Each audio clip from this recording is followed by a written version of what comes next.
My book is American Caliph, The True Story of a Muslim Mystic, a Hollywood Epic, and the 1977 Siege of Washington, D.C. Just came out last week. If you don't know what the 1977 Siege of Washington, D.C. is, you're in luck, because that is kind of the question that I am exploring. I want to explore with you all today. How was the largest, most elaborate hostage-taking in American history forgotten? How did the most elaborate, organized, militant attack on the American Capitol in the 20th century just practically get lost to history?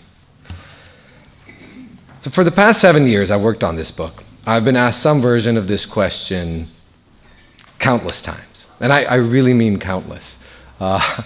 Even in the course of one conversation sometimes, I would get asked this question repeatedly. I spoke to over 100 people. I interviewed more than 100 people for this book. A vast majority of them were directly involved with the events that I describe in my book. For them, obviously, they remember. There are some horrific events that I describe in here, traumatic events. But it's the rest of us that they often wondered about. I spoke to hostages, people who were held hostage in this 1977 event, and they asked me, how is this forgotten? Why does no one remember? I spoke to hostage takers, and they had the same question. How did this get forgotten? Even people who were negotiators, people who were responsible for negotiating a settlement and who were trying to, over 2 full days in 1977, March of 1977, trying to get people free. They wondered, how did all this get forgotten? Answering that question wasn't the project in my book. My job, as I saw it, was to actually uncover what had happened and tell that story, put it in print, publish it, before the human experiences were also lost. Another couple of decades, and the human element of this story would have disappeared. So that's what I saw as my job. But this question, why did all of this get lost? Why does no one remember the 1977 Siege of Washington, D.C.? That hung over all of the research and the reporting I did, again, over almost 7 years. It hung over every conversation I had, and it hovered over me during the writing process. As I was writing the story, as I was assembling all the facts, as I was telling the story, I kept wondering to myself, how does a story like this get lost? I don't want to get your expectations up. I don't have an answer still. But I want to talk about it. Today, I thought it was a good opportunity to put some theories out there today, or talk about my thoughts on this, and things that I heard other people tell me about why all of this was forgotten. And I think in the answers to those questions, I think there is probably something to learn about America. Just as there is something to learn about America in the events that I describe, I think the answer to why these events were forgotten or erased from history, there's also something to learn about America in there. So before I get into that, I do want to tell you what this actually was that got erased, what actually happened in March of 1977. And for that, I apologize for this, but I have a section in my book that actually describes this very succinctly. So I'm going to read from the prologue of my book. It's not going to be very long. It's a short prologue, but it will at least put out there what are these events that I described in my book and what happened. So late in the morning of March 9th, 1977, 7 men stormed the Washington, D.C. headquarters of B'nai B'rith International, the largest and oldest Jewish service organization in America. Armed with a staggering assortment of weapons and ammunition, firing guns and flashing knives, the attackers quickly took control of the building and held more than 100 people, mostly employees, hostage inside. The men were members of a group who called themselves the Hanafi Muslims. They were nearly all African American, converts to Sunni Islam, headquartered in an imposing house on a charming stretch of 16th Street in Northwest Washington, 6 miles up the road from the White House. The building had been purchased 6 years earlier by the most famous member of the group, the NBA superstar Kareem Abdul-Jabbar. The group's leader and spiritual master was a 54-year-old man named Hamas Abdul Khalis. A U.S. Army veteran and former professional jazz drummer, Khalis had become acquainted with Malcolm X, one of the best-known Muslims in America, in New York in the 1950s, when both men were young members of the Nation of Islam, the powerful black nationalist organization. Like Malcolm, Khalis went on to become one of the organization's leading officials at its Chicago headquarters, answering directly to Elijah Muhammad, a man his followers considered a prophet of God. In the late 1950s, after a bitter split with the nation, Khalis embraced a more traditional creed of Islam in Harlem. His new teacher was an immigrant Muslim mystic who claimed to have extraordinary spiritual powers and taught Khalis that the Hanafi school of Sunni Islam was a prophet's side of Islam, the true path to salvation. Under the tutelage of this new master, Khalis claimed to develop remarkable mystical powers of his own. In the early 1960s, Khalis and a few others registered the Hanafis as a nonprofit organization in New York. In the early 1970s, after his spiritual master died, Khalis moved the organization to Washington, D.C., with the support of his star disciple Kareem, and he adopted the title of Khalifa, or Caliph. The Caliphate is an Islamic institution born at the deathbed of the Prophet Muhammad in the 7th century. Muhammad named no successor, leaving his followers to decide not only who would inherit his authority and mission, but also how it would continue to pass on so that the faith might survive. Some argued for the leadership to pass down through the bloodline, while others insisted that the most knowledgeable and pious of men, regardless of relation to Muhammad, should become the Caliph of Muslims. The issue of succession would eventually turn bloody and fracture Islamic civilization into Sunni and Shia. Over centuries, countless people would claim the title of Caliph all over the world, wherever Muslims lived. For the Hanafi Muslims in Washington, that man was Khalis. Islam, one of the hostage takers explained to a caller on the phone, will rise in the West and there will be one to lead it. That one is our leader Hamas Abdul Khalis, he said, the Khalifa, the man of the West. A little over an hour after the assault on B'nai B'rith, 3 other Hanafi disciples of Khalis's entered the Islamic Center of Washington, located on the city's storied Embassy Row. The Islamic Center was the largest and one of the most important mosques in America, situated on one of the glitziest neighborhoods of the capital. The 3 men were brothers with clean records, but they had spent nearly their entire lives in Anacostia, one of the poorest and most crime-ridden neighborhoods in the city. Armed with handguns, rifles, and machetes, they took over the mosque office complex where they held more than a dozen men and women hostage. The hostages at the Islamic Center were nearly all Muslim. They hailed from a half a dozen different countries. Among them was one of the Hanafi's prime targets, Muhammad Abdul Rauf, the Egyptian-born director of the center and one of the most prominent Muslim religious leaders in the United States. Soon after 1 p.m. that day, the gunmen at the Islamic Center put Rauf on the phone with Khalis, who delivered an ultimatum. A movie about the life of the Prophet Muhammad was to play in New York City that afternoon. Rauf's job was to convince his diplomatic and religious contacts to use their influence to shut down the film's premiere. If Rauf failed, Khalis explained, the Hanafis would begin beheading hostages and drop their heads out of windows. The producer of the film was Mustafa Akkad, a debonair Muslim immigrant from Syria who had lived in the United States for more than 2 decades, who had arrived in the United States more than 2 decades earlier with dreams of Hollywood glory. He had studied film at UCLA and the University of Southern California. The biopic of the Islamic prophet was Akkad's debut film, and had taken him almost a decade to complete at a cost of $17 million, making it one of the most expensive movies in film history. As an aside here, Star Wars came out that same year, 1977, and that cost $11 million.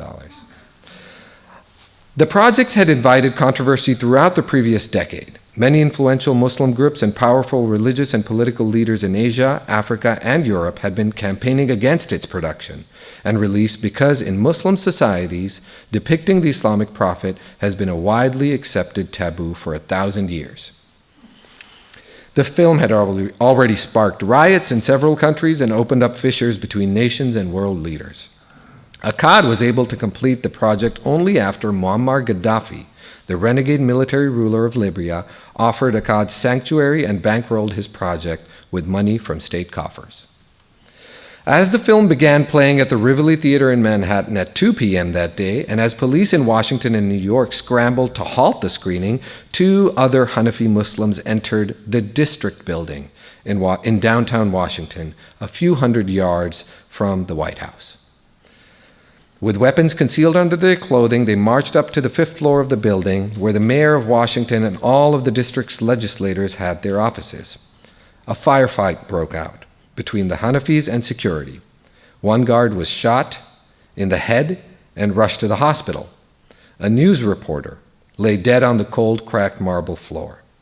Marion Barry, an ambitious council member with dreams of becoming the mayor of the capital, sat on the floor moaning, clutching the left side of his chest as it oozed blood.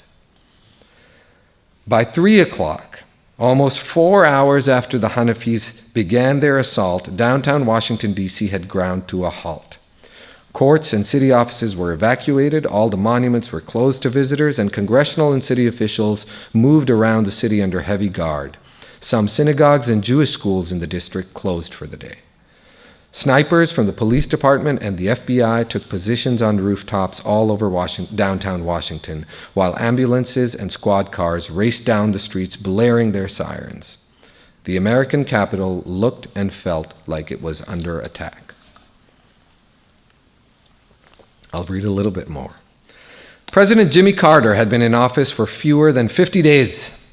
That day he was busy hosting the Prime Minister of Israel, Yitzhak Rabin, who was on an official visit to Washington to discuss the new American president's proposal for a grand peace bargain between Israel and its Arab neighbors. Carter directed the FBI to assist with the hostage situation, and the FBI codenamed the crisis DISTAC, District Takeover. Carter's top White House aides, meanwhile, huddled in the West Wing to chalk out a strategy. America's anti-terrorism apparatus was nascent, launched only a few years earlier under President Richard Nixon, after Palestinian gunmen shocked the world by attacking Israeli team members in the 1972 Munich Olympics. It was virtually untested. Hamas Abdul Khalis was hardly unknown to law enforcement. The FBI had started monitoring him more than 2 decades earlier when he became involved with Malcolm X and the Nation of Islam. In the 1950s, the FBI placed him on its infamous security index, a list of people thought to pose a threat to American national security who could be immediately arrested by the order of the president. The FBI continued its surveillance of Khalis as he shot up through the ranks of the nation, then broke away and formed his own Hanafi group and eventually settled in Washington. During this time, the Secret Service had met with Khalis and questioned him on 2 different occasions. Once after he had seemingly foretold the assassination of John F. Kennedy in a series of communications to the president. Federal prosecutors had pursued criminal charges against Khalis twice, but dropped them both times. The Metropolitan Police Department of Washington also knew Khalis intimately. They first learned about Hanafis in the early 1970s, soon after the group moved to Washington, and requested a charter from the National Rifle Association for a Hanafi rifle and pistol club. They claimed to be a gun hobbyist club, but the police were alarmed by the number and variety of weapons they were purchasing from local stores. The police informed the FBI, who in turn alerted the Secret Service, and law enforcement began surveilling the Hanafis closely. Then, one day in January of 1973, the Hanafi headquarters were invaded by members of Elijah Muhammad's Nation of Islam on a mission to annihilate Khalis's Hanafi organization. They left 7 dead bodies, in the Hanafi Madhab Center. It was the deadliest mass murder in the history of Washington. Surveilling the Washington police and the FBI, both of whom had been secretly surveilling the Hanafis from a distance for months, were suddenly inside their headquarters, cooperating closely with Caliph and his followers to investigate and prosecute the murderers. The 1973 murders at the Hanafi Center made Caliph a public figure. In the 4 years between the murders and the hostage-taking, the Washington Star and the Washington Post, the two largest newspapers in the capital, ran more than 100 news stories about him and the Hanafis. They reported on the horrific massacre at the Hanafi headquarters, and then followed Caliph's very public campaign against the Nation of Islam and the series of dramatic criminal trials that followed. Rarely did a month pass in those 4 years without a story about Caliph or his community appearing in the news somewhere in the country. Caliph was a guest on the Today Show on NBC, the most watched morning show in the country, and the Hanafis were featured on the major networks' evening news programs watched by tens of millions of Americans every night. By the time the two Hanafi men in the district building were holding nearly a dozen hostages in the fifth-floor office, Caliph had articulated a second demand. He wanted the murderers from the Nation of Islam who had attacked the Hanafi Center 4 years earlier to be delivered to the B'nai B'rith. There, it was expected Caliph would have them executed. In addition, Caliph demanded that 2 other preeminent American Muslims be handed over to the Hanafis. Wallace Muhammad, who had inherited control of the Nation of Islam from his father Elijah, and Wallace's most famous disciple, the heavyweight boxing champion Muhammad Ali. They too, presumably, would be executed by the Hanafis. The saga of the Hanafis and their bloody feud with the Nation of Islam had played out prominently in the media throughout the 1970s, as the press simultaneously covered the geopolitical drama around Akkad's major film production, based on the life story of the Islamic prophet. Most Americans, meanwhile, were paying much closer attention to the news of Muslims in faraway lands, such as Africa and Asia, including the violent conflict in the Middle East, especially between Israel and its Arab neighbors. In truth, all these apparently detached stories were slowly crashing into each other. The strains in the Middle East, which America was seeking to manage from afar, were tearing open fissures at home between Muslims and non-Muslims and within American Muslim communities. The 3-part synchronized attack that finally erupted in the heart of Washington, D.C. on the morning of March 9, 1977, had been bubbling just under the surface for years. The Hanafi takeover of Washington remains to this day the largest hostage-taking in American history, and the first such attack by Muslims on American soil.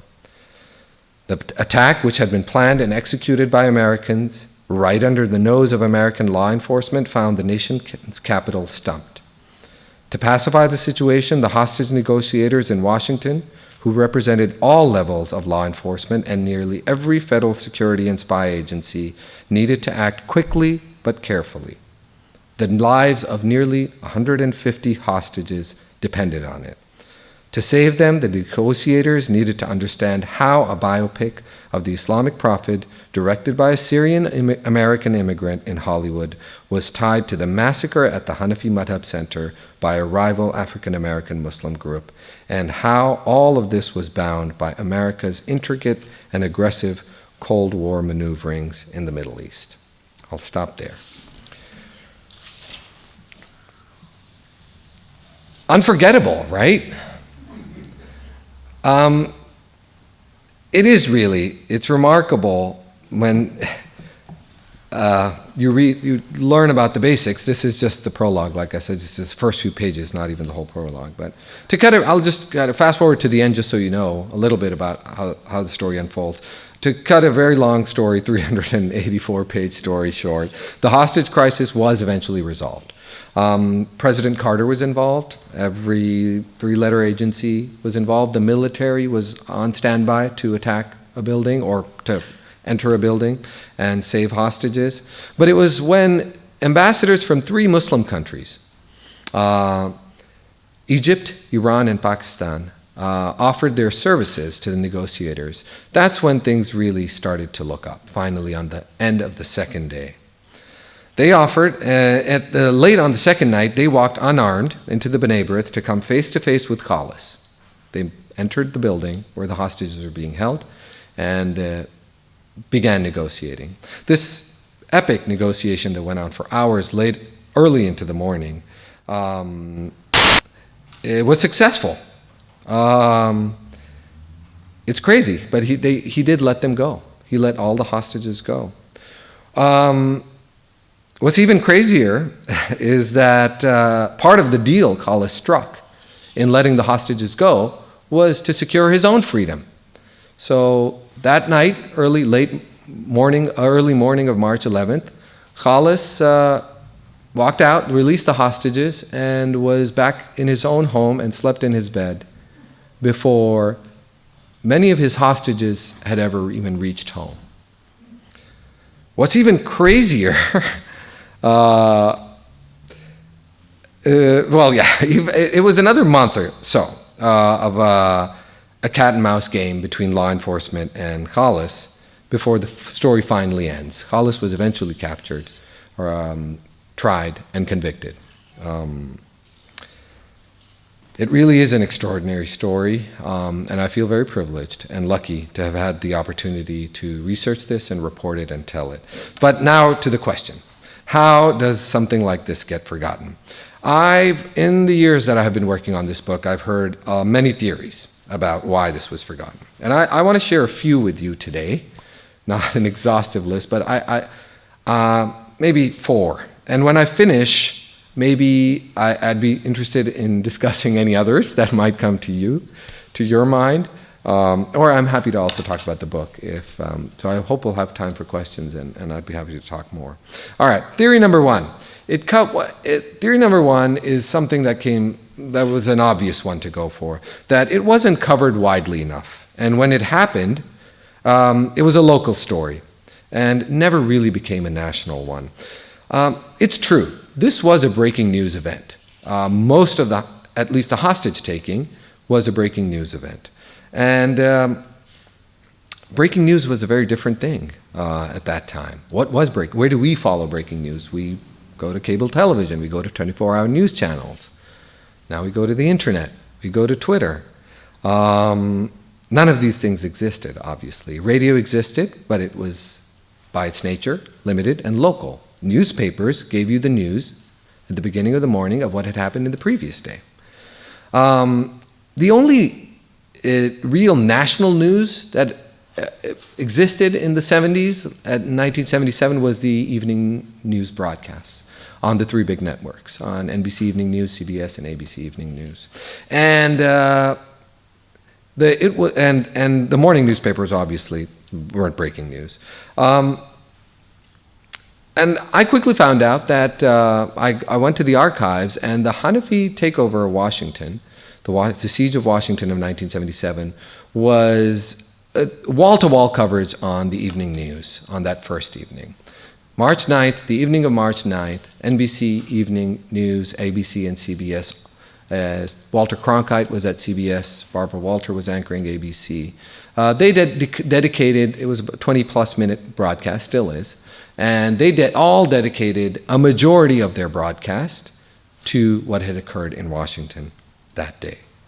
The attack dominated the news for coverage. This went on day after day after day, and month after month. And it was just not national. It was international. The news quickly traveled abroad as well. Because the way the Caliph and the Hanafis had planned this, they had methodically planned this to echo across the world, across the globe, not just locally in Washington, D.C., not just nationally in the United States, but really they had designed this to be a global news story. It started off with the attack on B'nai B'rith, which may have been, you could have seen that as a local story perhaps, but the presence of Yitzhak Rabin in D.C. that morning might make you think, is this something larger? By the time, when Islamic Center was attacked, second, 2 hours later, that is when People with quasi and actually full diplomatic status were being held hostage. So the State Department was immediately activated. At that point, by 11 a.m., this was an international incident happening in Washington, D.C. The attack on the district building was technically an attack on the city government, but it happened to be happening a few hundred yards away from the White House. So President Carter, the federal government, was immediately engaged in this event, in this crisis. And as I read from the book, President Carter immediately directed the FBI to get involved. And as I said, as I read again, the truth is that the Hanafis and Caliph were the stuff of national news, not just in 1977, but had been for the entire 1970s, since the massacre of the family in 1973. Even then, the evening news, Walter Cronkite, I found in the archives, had told tens of millions of America, because that's how many watched the evening news back then. He had told them about the murder at Caliph's Hanafi headquarters. So theory number one doesn't work for me. The media did its job at that time. Were there errors in the reporting? Absolutely. It's not called the first draft of history for nothing. The news media, especially in a breaking news environment, is riddled with errors. And I, as a professor of journalism now, appreciate that even more as I did as a practicing journalist. But at that time, the news media actually did cover these events, and actually, I found, did a good job of covering the scope of these events. The way the news media was covering these events really did capture their intensity, but also their scope and their global nature, even, to some extent. Theory number two. It was the 70s. The 70s were nuts. This was just another crazy thing that happened. It's in the 70s. What's more, this was more the fizzling end of the strange era that was the 1960s and 70s. I was introduced to this theory very early in the process of writing. But actually, I was introduced to this theory before I actually formally started writing the book, when I had a proposal for this book sent out. My agent sent it out to a lot of the publishing houses, and I started receiving the stack of rejections. And it was there. I'll read to you from one of those rejection letters, which brought up this point, which I had not thought of, but here's what, it's just a paragraph from that letter that my agent was kind enough to forward to me. So this is what the editor at a publishing house said in response to my proposal to write this book. While the 1977 Hanafi siege was a major event in Washington at the time it happened, it is a forgotten event because it was more of a piece of what had happened earlier in the decade than with what would happen in succeeding years. Khalifa Hamas Abdul Khalis was indeed a Muslim, and he did commit an act of hostage-taking, but the events of March 1977 do not fit the pattern of what we would later call Islamic terrorism.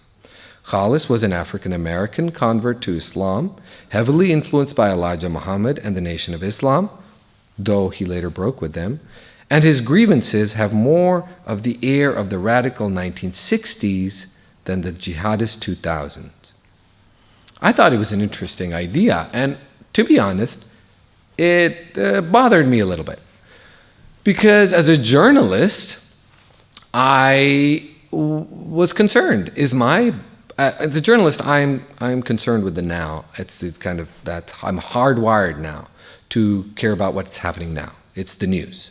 And even when I'm looking back at 1977 or the 60s and 70s, my hardwiring compels me to look at today. My story has to have relevance to today.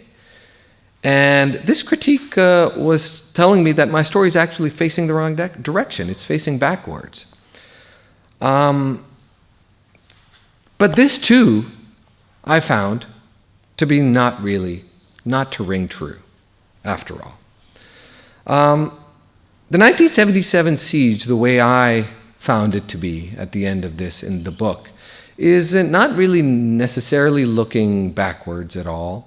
it is very much speaking to the moment, and if anything, it's straddling these eras. One that might have ended in the 1970s, and as the editor said, a new era of Islamic terrorism that began very soon after, in the late 70s with the Iranian Revolution and the hostage-taking in the American embassy in Tehran. I found that this is actually a very potent story precisely because it straddles those two eras. It is true that Islam was not a very well-known phenomenon in America, and it was where it was widely misunderstood at that time as well. But it was just not that well known as it was later on, in later years, and where it came to be misunderstood even more in some ways. But once again, through those decades, in the years and decades that followed. They demonstrated the resonance of this story. So, for example, only a couple of years later was the Iranian hostage crisis in 1979. At that time, Khalis, who was by that time in federal prison serving a life sentence, showed up on the front page of the Washington Post again. A letter he had written to the Ayatollah in Iran to ask him to release the hostages. That letter was almost in its entirety published on the front page of the Washington Post in 1979, 2 years after Khalis, the Hanafi siege was over, and Khalis was no longer in the news. There was even talk at that time, actually, of freeing Khalis and sending him to Tehran to negotiate in person with the Iranians. That never worked out. There's actually a photo insert, and the photo insert in my book, the last photo in the photo insert is an interesting one. I don't know how many of you will be able to see this, but this is the last image of Hamas Abdul Khalis that I was able to find, and it's down here. And as you can see, he's pressing in on an earpiece in his right ear. He's on live television with Ted Koppel in 1983. Beaming directly from a federal prison in North Carolina, Butner facility. And this was a live 2-hour show that Ted Koppel did in 1983 it was a special he did on media and terrorism. And Ted Koppel thought, 6 years after the Hanafi siege had ended, to call in Khalis and beam him in along with a few other people who were present there for this live event. Khalis and his actions and the Hanafis' takeover of Washington was still resonating 6 years down the line, where they were getting prime time television treatment. By this time, 1983, Islamic terrorism or militant Muslims were very much occupying the American imagination. The Iranian hostage crisis, of course, was happening, but by this time, Muammar Gaddafi loomed alongside the Ayatollah in Iran as a villain in global politics. America was on its way to breaking relationships with Libya at that time. Months after Khalis appeared in this television appearance, there was the bombing in the barracks, military barracks in Beirut, where more than 200 and this was Islamic Jihad's first big bombing in Lebanon, where more than 200 American military men were killed in that bombing. There's little doubt that Khalis had foretold some of this brand new dynamics in international politics and militancy. In the 1990s, he actually popped up again, Khalis, in the 1990s, during the Rushdie affair, when Iran offered to exchange American hostages, including an American journalist that Iran was holding not hostage, but he was in an Iranian prison. And the Iranians offered to release an American journalist in exchange for Khalis in the early 1990s, as the Rushdie affair was happening. And there's another thing about this theory that somehow bothered me. That's the theory that this event had something to do with black Muslims and African American Islam was somehow divorced from another Islam that existed in another place. And the notion that black Muslims in America and African American Islam were were developing and growing in isolation is something I hope I put completely to rest in this book. American Islam came to America on the slave ships. That's where the roots of Islamic America are. Everything that happened during the siege of Washington had everything to do with America, but still, everything that happened had everything to do with America's foreign policy in the Middle East and even its own immigration policies and Cold War politics and maneuvering. And I'm happy to talk about this specific issue more if people are interested. Theory number 3, and this is one I will say that I was quite convinced by and taken by at different times. It just wasn't violent enough. Not enough people died. If you think about it for a second, in America, that might just make sense. I came across this idea actually in the course of my reporting, and really in a strange place, most vividly in a strange place. Let me be clear, though. The siege was a violent affair. So violent that many of the people that I contacted to interview them, many of them hostages, but people related to hostages. I reached out to Steve for the first time for that reason as well, to interview him about his experience as a relative. Steve was kind enough to talk to me and generous enough to open up. A lot of people were not because they were still traumatized. It was so violent that people 40, 50 years later could still not bring themselves to actually talk about it. They were worried that opening up about it would let the trauma come spilling out. So it was violent. It was very violent, but I still got the point of this critique. I saw this most vividly described in a very strange place. It's a long story, which I think is very interesting, but I'm not going to bore you with it. But it's how I spoke to one hostage who is exactly in this position. I found him in a retirement home in Maryland, suburban Maryland. He was in the district building. He was actually, he was in the district building, and the district building was by far the most violent place of all 3 locations. That's where at least the radio reporter had been killed, and there was a lot of other shots fired and hit people. But he could not bring himself. He told me that, I'm sorry, I'm glad you're working on this, but I'm not going to talk to you. And I had to respect that. I did not believe in pushing anybody on this subject, especially hostage takers. I, at best, would mildly inquire about the reasons, but even sometimes not even that.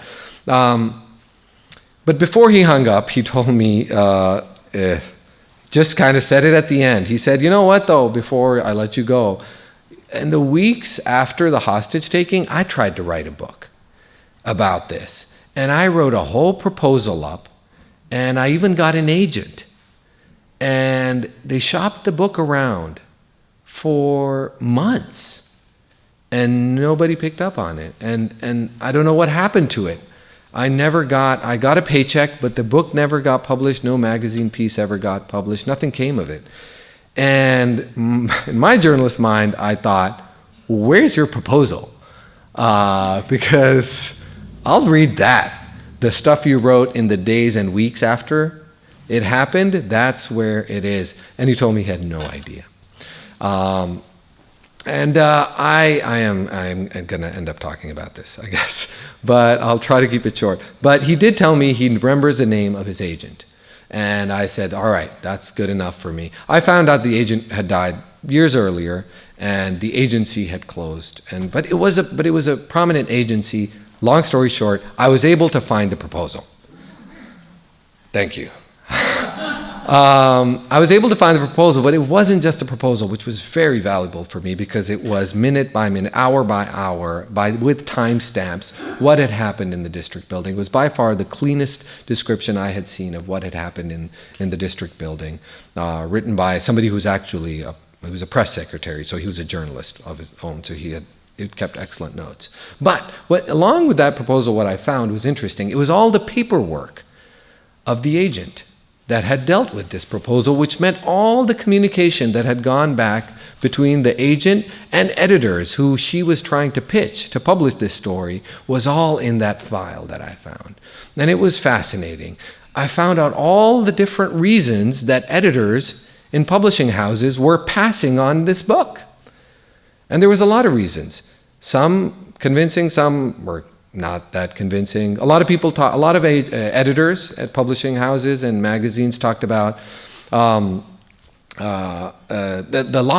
trial that was going on. They were like, we've talked to legal, there's a trial going on, we can't start working on this book right now. There were some privacy concerns that were cited. It's like these people, other hostages, are we going to have to get permission? So there was some legal stuff on the basis of which was denied. There were other reasons as well about writing.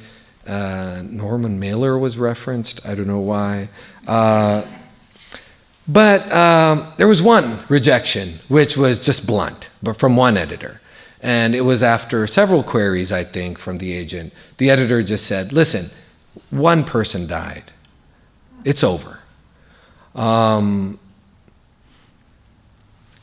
those kinds, I can hear it. I can see in a private communication at a big New York publishing house that being said. The blunt assessment, it just wasn't violent enough to remember. Like I said, it was violent, but yeah, one person died at the spot. I actually count there were many casualties, but there were several deaths that happened afterwards that I could tie, and I did in the book, tie them to the events. They happened weeks later, but in my opinion and assessment, they were actually casualties, deaths resulting from this incident in 1977.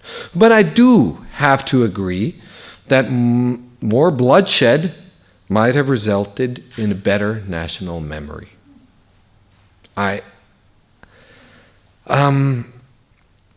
More death, bigger numbers, maybe. Like I said, I don't know what I think about this theory. What I do know, though, is that it doesn't explain why this thing was entirely forgotten. And that's what the question was. How can so few people remember something so big and important? Was this really that unimportant just because not enough people died? Were there no lessons to be learned from studying what happened and telling the story?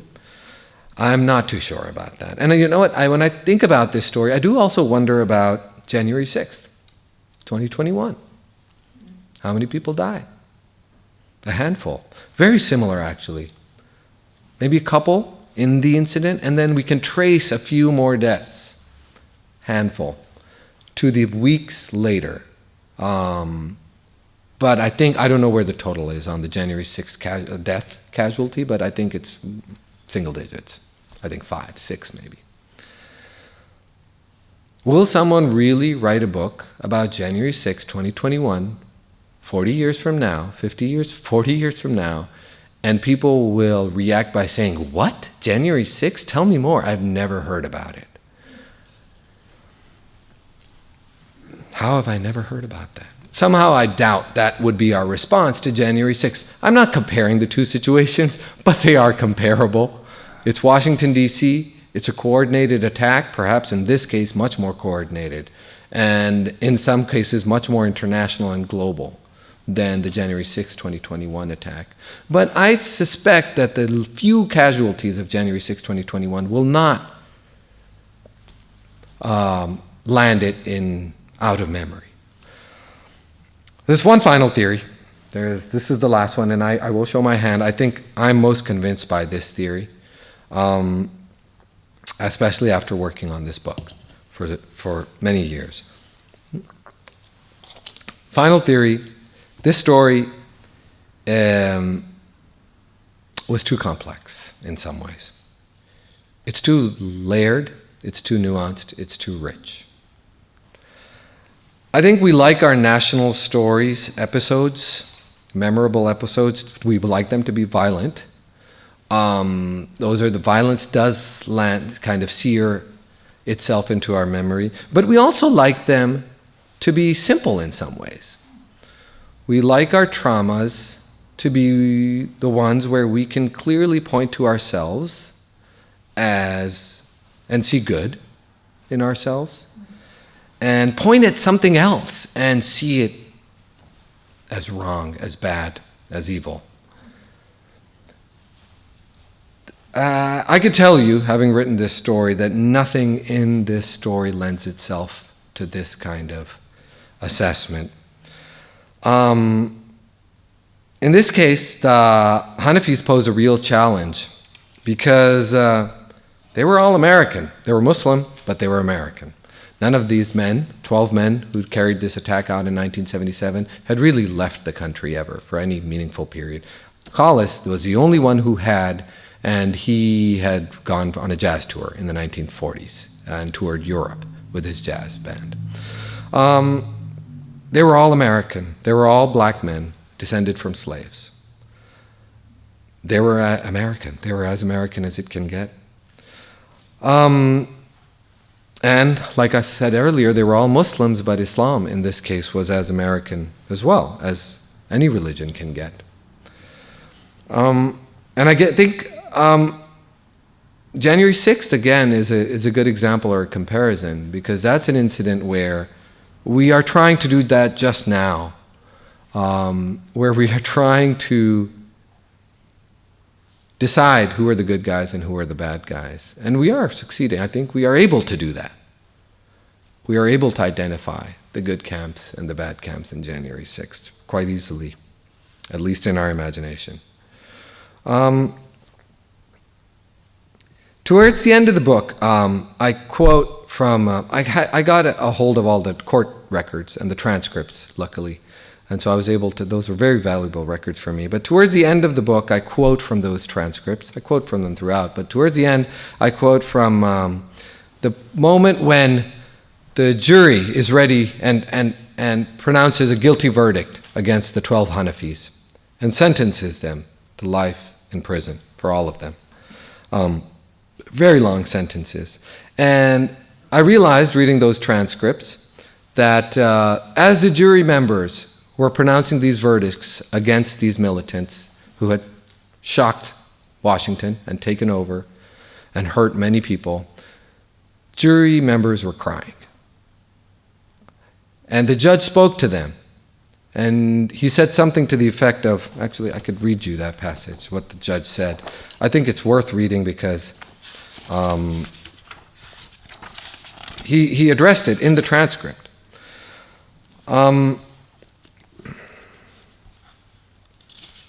Here's the judge speaking. "I can see the troubled look on your faces," Judge Nunzio told the jury.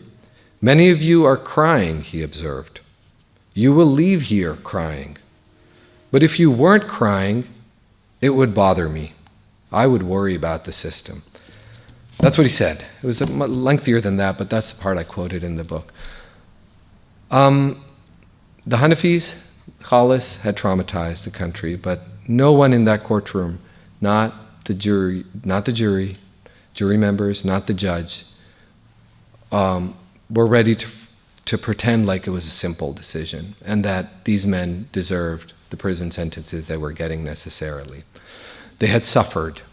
They had suffered at the hands of the American justice system. They had suffered at the hands of American violence. They were tragic characters. They had acted violently. They had continued the cycle of violence, but the 1977 siege of Washington didn't lend itself, not at that time and not still, to any simplistic notions of evil people carrying out terrible acts against innocent, good people.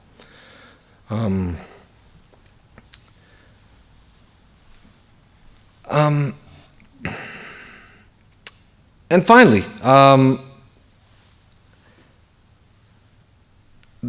again, the idea that these were Muslim men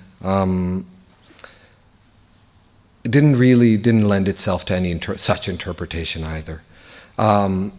Because this is a story about a Muslim man who planned a hostage-taking in which he targeted Jews and Muslims, fellow Muslims, ostensibly to protest a movie made by another Muslim, who made that movie with the help of a Muslim leader in Libya.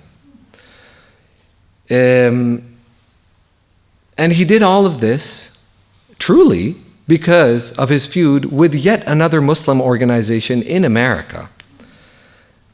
And who stepped in at the end to save the day? 3 Muslim ambassadors from 3 different Muslim countries who walked into a hostage situation unarmed, risking their own lives to save the lives of Jews, Muslims, Christians, all kinds of Americans. They quoted from scripture, from the Quran, in trying to convince Khalis to let the hostages go, and it worked. So who are the good guys here and who are the bad guys? It's the Muslims. They're the good guys and the bad guys. It doesn't lend itself even to that kind of interpretation. This is a complex story. It's a layered story, but that is where I think its value is. And I think that is possibly why it gets forgotten. Because sometimes we're not ready to engage with that level with layers of complexity. Like I said, I don't have a satisfying answer for you. That's my 4 theories that I'm going to present to you. It might be a mix of all these. It might be something else altogether. But I do like the last theory, because in this theory, my act of writing this book in its full story, I am giving an opportunity to at least putting it out there for Americans and readers wherever to reckon with this really important moment that I believe is a really important moment in American history. We are the good guys, we are the bad guys in this theory. We are the victims, we are the perpetrators. And I think for that reason, we should probably start seeing each other in all of our complexity. Because if we don't do that, I think anything we do is kind of forgettable, I guess. So thank you. I'll stop there. Thank you. Thank you so much for that and for the insights you offer. As Shahan mentioned, I have a small role in this story in that my dad was there in the district building. I was 18 and in my first year of college in New York City, and got a call that he had been injured. He was there, he had retired from his government job and had decided to go into poverty law. So he was in law school, the now defunct Antioch School of Law, and was an intern in the district building. So strange web. I think many of the people who were caught up in it had similarly random stories, people who just happened to be there. In fact, you see that in the discussion of B'nai B'rith, just people who happen to be passing through, they were dropping off papers or whatever it might be. So it's such a I don't know if I would call it a treat, but just a life-changing experience to have you here talking about this book that in a lot of ways had so much to do with what I ended up doing later. No, thank you. And that's why I said I really appreciate you bringing me here to this beautiful place, but also because this is an act on your part as well. You are kind of letting everyone into the story in some ways. Yeah, and for us, for me, the story, it involves a film, it involves activism, it involves, so much of what we've done here is about all these different things, music, culture, religion, speakers, activism, mental health, looking at white supremacy, looking at global politics, trying to understand the roots of the stories that we're subjected to every day, which are difficult to understand if you don't know the roots. And living through. Yeah. And living. But if folks do have questions, they can line up at the microphone that's about to get moved to that black X on the floor. But I'll just ask a couple questions to make way for that. Your book talks so much about the state of Islam in the United States in the early 1970s and before. Mm-hmm. It makes a real distinction between black Muslims, that is, people involved in the Nation of Islam, and then African American Islam, which was not necessarily the political trend that Nation of Islam represented, another threat. And it goes into a great deal of depth there, and I think that you don't hear much about those organizations anymore. So I'm wondering whether you can quickly kind of sketch, how those movements have evolved since then, since 1977. Well, I relied on a lot of scholarship. Especially right now, there's a lot of scholarship happening in this moment, new scholarship on Islamic America. And so I'm fortunate that a lot of this, while I was working on this book, there's new material coming out constantly. But you're right, that this, I think today, and for decades now, maybe not in the 1970s actually, but 80s onwards, perhaps, or even 70s onwards, Islam was kind of the association in most people's mind when they hear Islam is foreign and immigrant religion. And that is farthest thing from the truth. When these events are happening, in many of the events I described through the 1950s, 60s, 70s even, at that time a majority of Muslims in the country are still African American. That is not true today. The 1965 immigration reforms really opened up the gates to Muslims from all over Asia and Africa, so Asia especially. So now there are many more Arab Muslims who have immigrated since 1965, and there's a lot of South Asian Muslims who have immigrated, some African Muslims too. But this is this is all post-1965. Before 1965, the face of American Islam is a black face. And Elijah Muhammad, but it goes farther back than that. It's Islam, like I said in my presentation, I just kind of alluded to it, but Islam came to the continent on the slave ships. So most of the slaves being abducted from Africa and brought to this continent were from the northwest coast of Africa, the Gold Coast. And that region had been predominantly Muslim for hundreds of years before that slave trade started. This was a solidly Muslim region of the world. So naturally, a lot of the slaves who were coming on those slave ships to North America were also Muslim. They were all, and Roots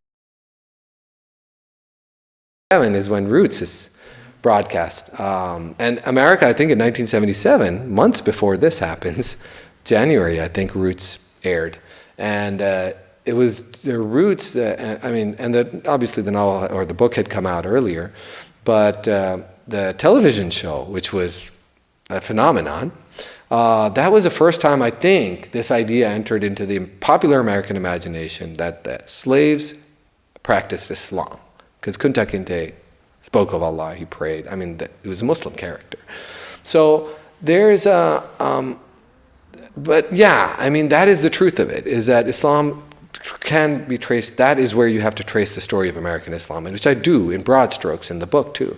And then it really, it obviously gets erased, like a lot of the religions. It's all turning to Christianity. But Islam there's ingredients. A lot of scholarship today is finding traces of these Islamic practices that survived in the plantations, where grandchildren are talking about things that in oral histories are talking about grandparents and facing a certain corner of the room to pray, which didn't make sense to the kids in the room, but there were clearly Islamic practices happening on the plantation as well.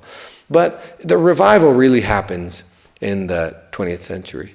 And that starts with, even you could go right to Marcus Garvey and the Moore Science Temple is another Midwestern organization that I talk about that had huge influence. But really, with the Nation of Islam, Elijah Muhammad, these imagined but also real Islamic roots really start to develop into a full-blown organism, like an revived American Islamic tradition, which starts with black nationalism, but very quickly with Malcolm X, or with Khalis before Malcolm X. Khalis broke away years before Malcolm X to turn to Sunni Islam, but it quickly turns to African American traditions start to interface, come into contact with traditional Sunni practices in other parts of the world, and this new tradition begins to form. So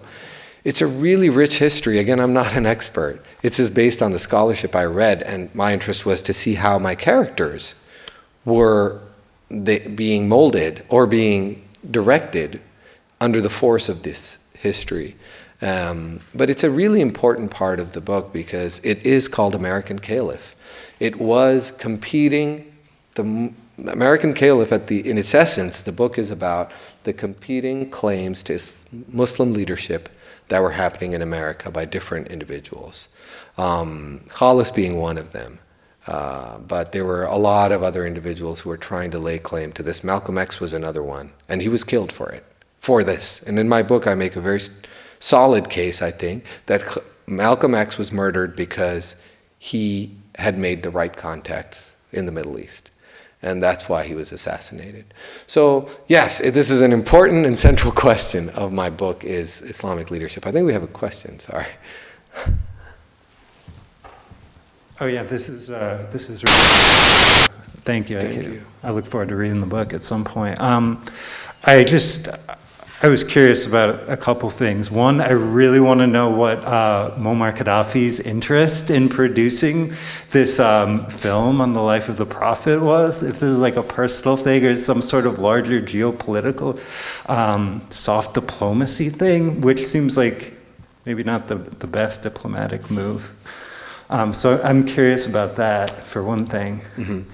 And then I was kind of reminded as you were talking of another, maybe lesser known incident, which was the 1990 coup in Trinidad.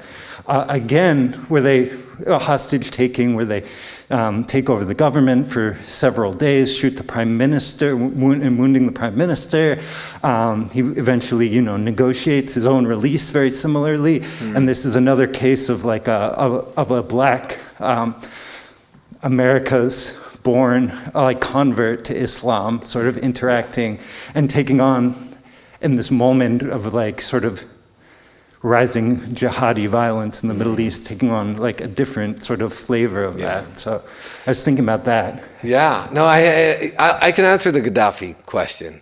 Muammar Gaddafi he was young at this time. He'd come to power in the 60s. He was still very new. The oil had been discovered. The country was flush in money.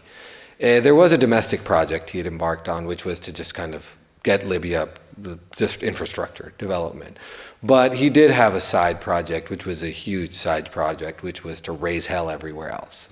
And he did that everywhere, all across the globe. It didn't have to be Muslim militants. It didn't have to be Muslim troublemakers. He was supporting all stripes of troublemakers. His aim was at the colonial powers, the former colonial powers, or the imperial powers, the United States, basically.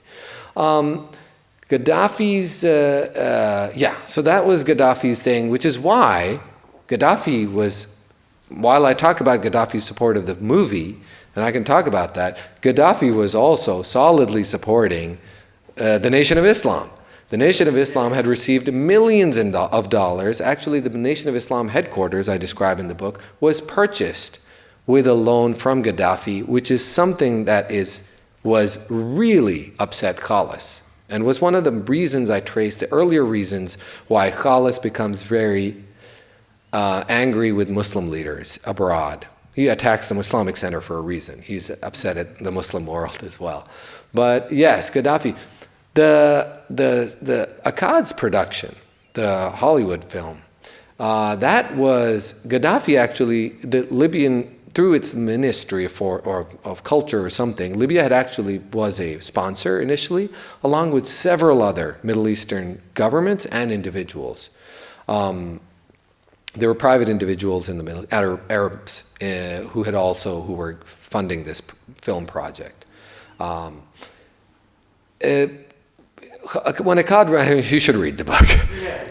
When Akkad runs into trouble, he basically has to shut down production. This thing cost $17 million because it was so difficult to produce. So he his production was shut down by Saudi Arabia and affiliated powers, and he was without a movie. He had half a movie in the can. And he was only able to complete the film when Gaddafi offered not only money, but offered to move the entire operation over to Libya and provide diplomatic cover for it. What was Gaddafi's motive? I think my reading of this, and this is based on interviews with people who were involved in the production, and my reading of Gaddafi from text and from media, is two possible. I do think he saw the value of the story of Islam being told on a medium that had never been told in. Again, soft power. He was interested in Islamic power that was somehow, you could think of it as pan-Islamic. He was interested, and that's part of why he made trouble. Was he wanted to empower pan-Islamic movements, I guess.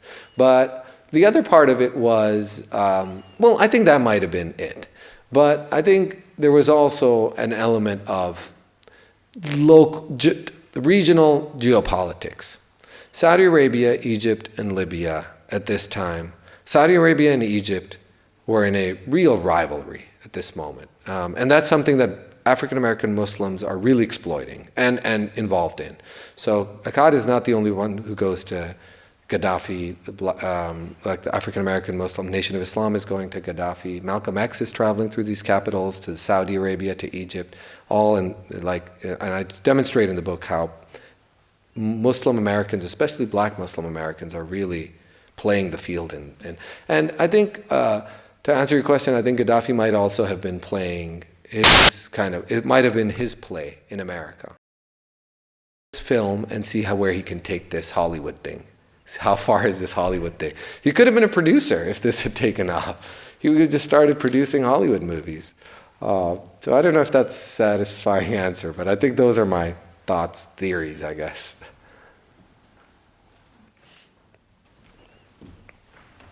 Hi, thank you for coming. Thank you. So I had a question about your research. I'm a researcher myself, and when I go through court documents, often there's a lot of omissions. So I was curious during your research process, how accurate were the documents that you were finding, such as transcripts?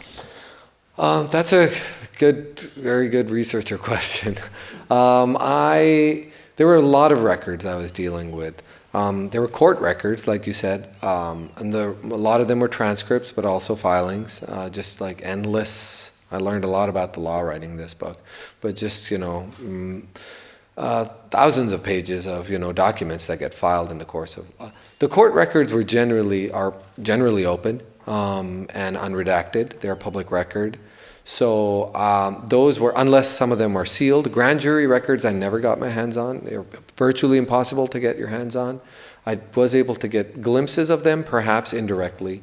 But the court records were satisfying, and especially the transcripts, because the transcripts are complete. And the transcripts had been lost. And this is another reporting triumph of mine that I'm proud of. It's not terribly interesting, but the court documents had been, of the 1977 siege, this whole Washington siege, there was a lengthy trial that followed, obviously, of all 12 individuals. Those court records, by the time I started, had been destroyed. Just as routine document retention, 30 years, 35 years, DC destroys their records. Those court records I was able to find from a source who had kept him in his garage for 40 years. And on our second meeting, he mentioned them. He was like, hey, by the way, do you want those court records? And I was like, yes, please, I'll take them. So court records were very complete, and I was able to get my hands on pretty much all the court records that I wanted, and they were very useful. There was tons of other record and documentary record of all the events that I described, the murders, and in the hostage taking, and all the events in between. This included FBI records, other federal agency records. I went through tens of thousands of pages. those are often redacted. FBI's records were frustratingly incomplete, and I did not get all of them. So if anybody wants to keep working on the Hanafi siege, some of the federal records I got, there was 10,000 pages, then they were only able to clear about 3,000 for me, from one source, which was the National Archives, which were mostly U.S. Attorneys, Department of Justice records. 7,000, majority of the papers I still haven't seen.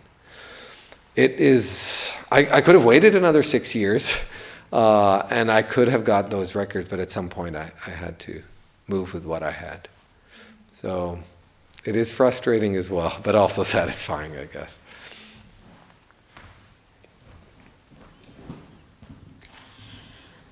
I'm not quite sure how I want to approach this, but I think your idea of the complexity of the situation is indeed part of it. But what percentage of Americans were Muslim in the 1970s? Because my impression was much smaller then than now.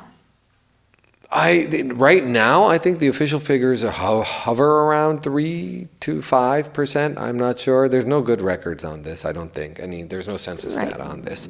But I think that's where it hovers. So we're looking at, how many? No, that's not even, no. It wouldn't even be there. Right, maybe it's 3 to 5 million is what I'm thinking. The reason I asked is it seems like not only is it a complex situation, but the complexity comes from characteristics that mainstream America wasn't familiar with about the nature of Islam and the Sunni and Shiite. None of that was in the mainstream culture. So it was, my parents used to talk about Malcolm X as being, that violent black guy. Mm-hmm. Yeah. And I think that partly it's a dismissiveness of it's blacks against blacks, and even though you're saying that historically Muslim was a part of American culture from slave times, there was a strong siloing of religions then. I grew up in a very Catholic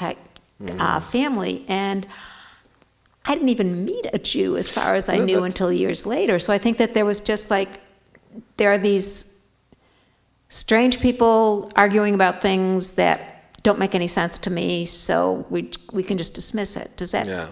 I think that's absolutely fair that Islam was not a mainstream phenomenon by any means in the 1970s.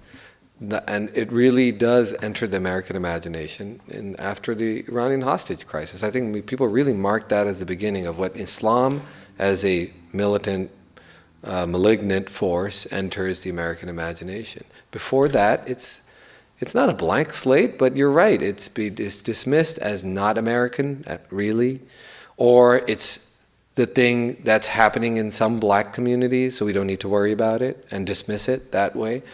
I think Islam doesn't really have any mainstream treatment, which is part of the reason why Mustafa Akkad wanted to make this movie. He moved to the United States in 1954. He came as a student, so he was on a student visa when he came. He was interested in film, and in what I gathered from his writings and interviewing his family and acquaintances and friends and colleagues was that it was actually coverage of the Middle East and the 1967 war, but also the Biafran war in Africa, where he was startled by the lack of appreciation for the nuance of Islam, what Islam was. Not like America. He just thought America was completely, it had no idea. And he thought, being the filmmaker, that I'll make the epic. I'll give it the David Lean treatment and make the memorable epic that will educate. How do Americans get educated? Through Hollywood. So he said I think that was his motivation, was to address exactly that, that void. And on a whole different level, speaking of Hollywood, I gotta ask, how does Elizabeth Taylor come into this? Elizabeth Taylor. So, what did I mention Elizabeth Taylor? I might have said something about that. Oh, you might have said it. Okay, very quick answer. The 3 ambassadors who went in Yaqub Khan from Pakistan, Ashraf Gorbal from Egypt, and Ardashir Zahidi from Iran were the three ambassadors who went in to get the hostages released. Ardashir Zahidi had been dating Liz Taylor and had just broken up with her and was quite heartbroken. I met him. He was in his 90s, and he passed away, sadly, a couple of years ago, but he told me he was very heartbroken at that time because they had broken up, Liz Taylor and him had broken up. He's a book on his own, like somebody should write a book on Ardashir Zahidi. He was by far, he was the life of the party in Washington, D.C. The Iranian embassy was party central. It is where all of Hollywood was. It's amazing. After I was looking at papers again, his papers, he shared some in Switzerland. And after the siege, he had just telegrams coming from all over the place congratulating him. And it was Gregory Peck, I think, who had like a telegram. And it was like, Ardashir, did you offer the terrorists caviar? Or is something? I think that was basically like they were like Hollywood celebrities sending him telegrams and like joking around with him. He was a really interesting, fascinating character. Anyway, he did many, I think, a few Hollywood people, but Liz Taylor was one of them. I got an idea on why it's forgotten. Wasn't every newscast every night ended with the body count in Vietnam, and we were winning if we got the body count, and you only got one dead, and we got a 2,000, 3,000 body count. So you're pointing to Vietnam? Yeah. Specifically to Vietnam? No, just the body, yeah. No, absolutely, and that is one thing I have considered, that it wasn't violent enough in that it was not enough. Only if more people had died would we have commemorated this event. And it's terribly twisted to even say that and to articulate that, but I do think that there's some truth to that. I do. I agree. And I think Vietnam is over by then. At least but the U.S. it's a precursor to the violence. You got to have all this violence. Yeah. Okay. Yeah. The other thing is, I was living in Saudi during the 70s. Okay? Oh, wow. And the culture there, the main culture was not, it was sort of like American Muslims were not really real. Okay, they were not really part of the Muslims from Saudi. Yeah. Okay. There was a lot of this, again, part of the story is Caliph and the Hanafis attacking the Islamic Center and Muslims. There was a lot of frustration. There is a lot of tension between black Muslims, black Muslims specifically referred to the Nation of Islam, African American Muslims of all kinds, and immigrant Muslims. That tension exists to this day. This tension has not been resolved. That Caliph took, one of his main targets was the Egyptian Imam, as I read. There was some real tension between African American Muslims and immigrants because of also the demographic pressures I'm talking about from immigration and all that. There was a lot at stake, and those tensions exist today. There are mosques where immigrants that are all African American mosques. Even though there'll be immigrants in the community, immigrants will have their own separate mosques for no reason. I mean, there's no. There should be no racial divide, but it does break along immigrant black lines, and that I'm sure you saw it in Saudi. Khalid saw it his whole life from immigrant Muslims, including Rauf, who he kidnapped, who he took hostage. And then just a minute ago, you said that it was something to do with the Biafran War. Yes. And how did the Muslim and Christian or whatever, how did that get, because I always thought the Biafran War was about oil. Well, because I lived there at the war. It was all about what? Oil. Well, yes, but I think, and again, this is before my time. The Biafran War is before my time. My understanding from reading is that the way it was very much a human rights war, and it was possibly the first globally televised war of its kind. There was a lot of allusion to the Jewish experience during World War II, and in Western imagination, and this is again, I'm relying on scholarship to piece this together, but in Western imagination, especially in the English-speaking world, the Muslim Africans just totally lost the PR war, in that they were the bad guys, and that bothered Akkad as a Muslim, a Syrian. But as a Muslim, I think watching the coverage of that, he was a media guy, so he watched the coverage and he was like, how did this go, like, why did the Muslims not even attempt a PR campaign at this? But I don't know, this is my understanding of the war. Well, the only thing I can tell you is Ojukwu, the guy that ran the Eastern Province, hired Doyle, Dane, and Broombeck through through a company, and what they did is you drive along and you see a little bumper sticker and it had 3 different Muslim faces on it, everybody from the north. Have you seen these people? Okay. That's so interesting.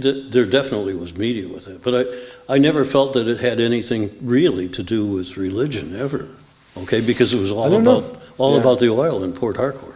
The Eastern Province wanted the oil and the rest of the place didn't have any.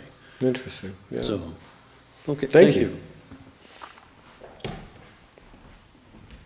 Thank you for this. Look forward to reading it. So 2 quick, well, I hope they're quick. I am sorry to say I don't know what happened to the film. Did it come out? I never saw it. Maybe everyone else has seen it, but what happened? So that's my first question. That's a very good question, yeah. Okay. And I'll tell you my second question too, because you mentioned Kareem Abdul-Jabbar at the start. He had bought the house that they were living in Washington. I follow him on Twitter. I mean, I followed him for over 50 years. He sort of came out okay. Yeah. How did that transition play out? How was he dealt with? And since he was a star of the Lakers at the time, if I'm not mistaken. No, he was with the Bucks at that time. No, actually by 77.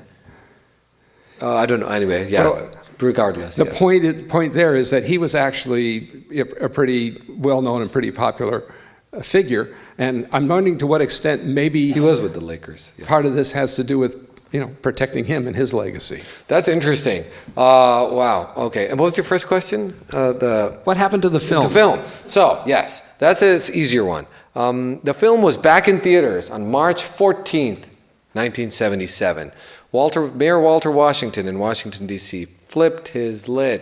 He was furious. He called Akkad and told him he couldn't believe that he was putting the city in that position. It opened up all over the country right away. Akkad was a filmmaker. He was not going to let this much free publicity go. It was wall-to-wall coverage about his movie for 3 days on national network television. There was no way it was not coming out. It still completely flopped. Nobody went to see it. It's interesting. I think people may have been scared of the security question, and maybe there was no audience for it. I don't know. It's very interesting, though, how the movie gets a second life. With the coming of VHS that comes soon after. Akkad's movie ends up in every corner of the world on VHS, and it ends up in every Muslim household that I know of, especially in the diaspora in the West. That movie is a tool to educate a younger Muslim generation about Islam. It's sometimes the first material that's handed to kids in the West, Muslim families, as like, oh, go learn about your religion. Here's the message, Muhammad, messenger of God. It was. I read reports which I wasn't able to confirm, so I didn't include them, but that apparently, I don't know how many thousands of copies were handed to American soldiers as they were leaving for Afghanistan after 2001. Just copies or DVDs or VHS or CDs. So it is done, and for the first time ever, it actually played in Saudi Arabia a few years ago. Yeah, so whatever that means. But it finally played in Saudi Arabia, which it had never had. Kareem, I don't think Kareem's able to hold back a whole nation's imagination, but he did. He addressed it. HBO had he had a documentary come out several years ago. What was it called? Army of One? I think it was called. Anyway, it was produced by him, I think, or at least his affiliates. He did tackle that briefly in there about his relationship with Hamas. A lot of my material that I got about Kareem's involvement in this was actually from his autobiography, Giant Steps, which he wrote in the 80s, early 80s. I think he did address it, but he had also, and it's in the book, but he had broken away from Khalis. He was on a slow kind of, he came to Islam with Khalis. Khalis brought him in, gave him the name Kareem Abdul-Jabbar. But by the mid-70s, especially after the murders, but even before then in some ways, there was some tension building between Khalis and Kareem. And I explore that in the book a little bit, quite a bit, I guess. But after 77, all of this happened, Kareem eventually just gave up and stopped supporting him. I'll note that the film is on YouTube. If you search for The Message, really, that's it's free. Called. It's free, 3 hours. Wow. I wonder why a streaming service doesn't carry it. It might also be streaming somewhere, but it's on YouTube. It's very long, yeah. Well, $17 million and it's streamed for free. I mean, a total flop. Well, thank you for coming to Troy and giving this talk. So my question is, how did this experience, because you mentioned that law enforcement at every level and the State Department was involved in this, and it went right up, Jimmy Carter was involved in this. Mm-hmm. How did this experience influence American understanding of the Islamic Revolution in Iran a few years later, and also the handling of the hostage crisis by Jimmy Carter? And was this what happened in Washington, D.C. in '77? Did Reagan use this against Carter in any way in the '80 election? Was it brought Use up? the 77 hostage taking or the 79? Both, but 77 as well. Was that used by the Reagan camp at all against Carter? That's a good question. The last question is a good one. I haven't seen anything. I don't think it was politically didn't become a weapon for the Reagan campaign. What's your first question? Well, also, I'll also ask this, which is that with American law enforcement monitoring the Nation of Islam and the split with Hollis, did you find any law enforcement characters that were around for that era of monitoring Islamic America and then also post 9/11? So So I'll try to tackle the first question and this question together.